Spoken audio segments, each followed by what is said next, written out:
Hi guys, welcome back to my vlog. And for today's video guys, gawa tayo ng sinaing na tulingan with twist.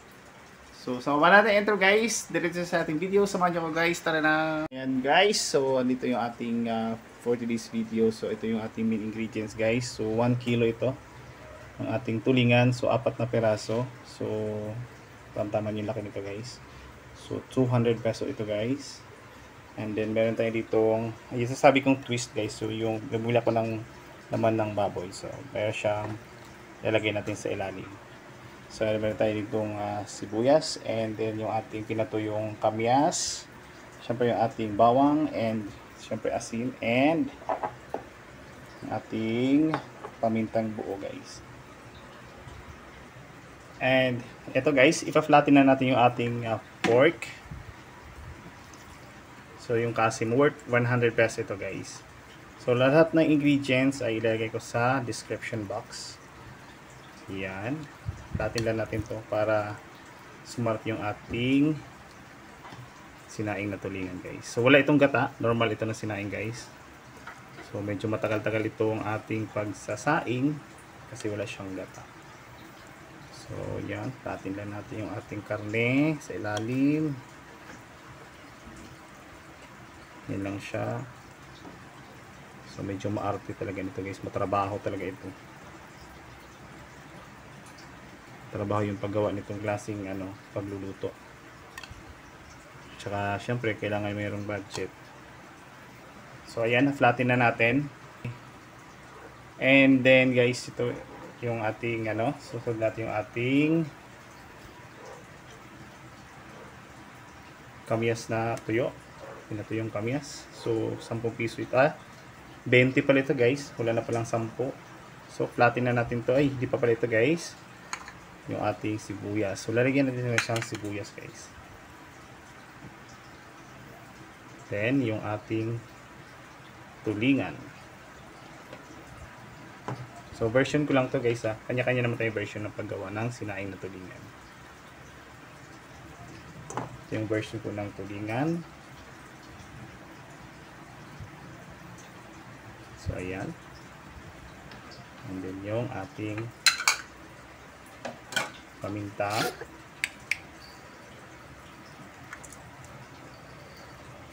Lutong bahay ito guys, hindi ito paninda ha. And then ating garlic. So pwede kung saan mo ito ilagay, pwede naman ito siya. And syempre yung ating pampalasa. Mamaya mag-add pa tayo ng pampalasa. So ito, asin muna to guys. So ayan, flatten na natin. So ayan guys. So maglalagay tayo ng tubig sa ating sinaing na tulingan. So mga ilang oras ito guys na isasalang natin. 3 oras ito. So ang tubig natin hanggang dyan lang muna. Yan. And bubuksan natin yung kalan. Salang muna sa malakas na apoy, tapos balikan natin yan guys mamaya kung kumukulo na siya. So tatakpan na naman natin siya.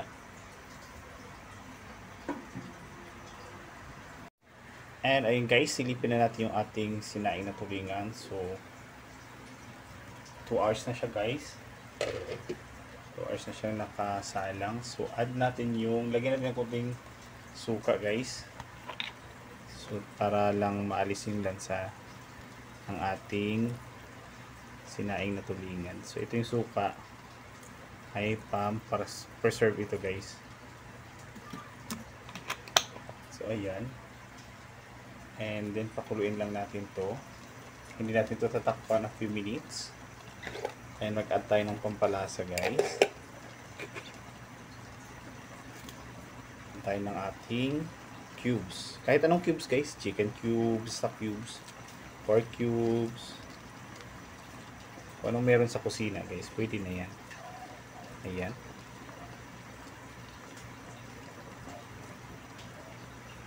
So ayan lang din siya kumulo dyan, yung kumulo para maluto yung suka. So ayan guys, tikman natin yung uli ang ating sinaing na tulingan. So, mga ilang minuto na itong kulo. Ayan. Sobrang creamy guys.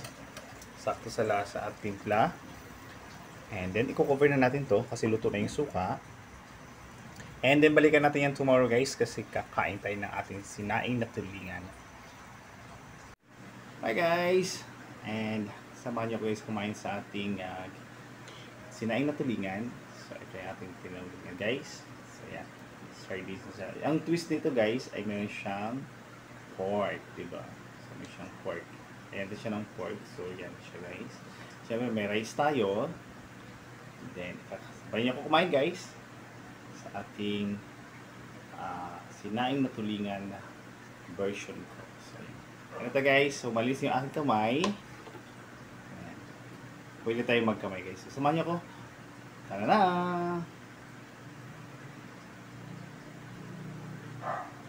Sarap guys.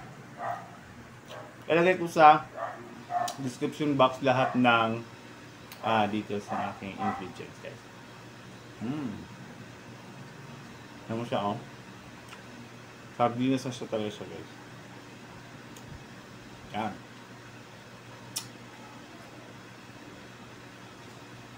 Na-creamy siya.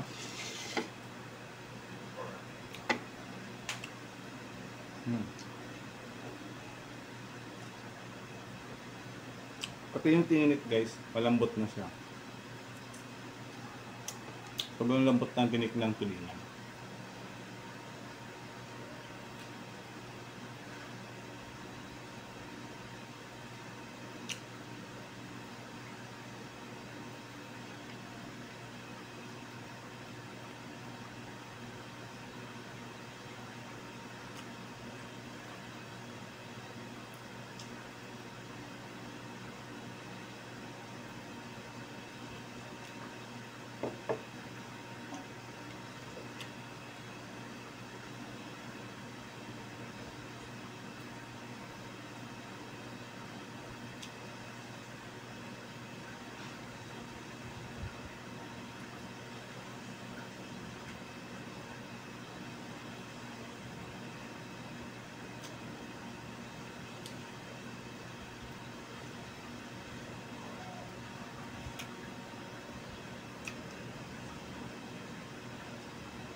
Thanks for watching guys, and thank you so much for my support my channel, and don't forget to like and subscribe, and paki-share na rin po ng video. So kung hanggang saan aabot ang video sa ito.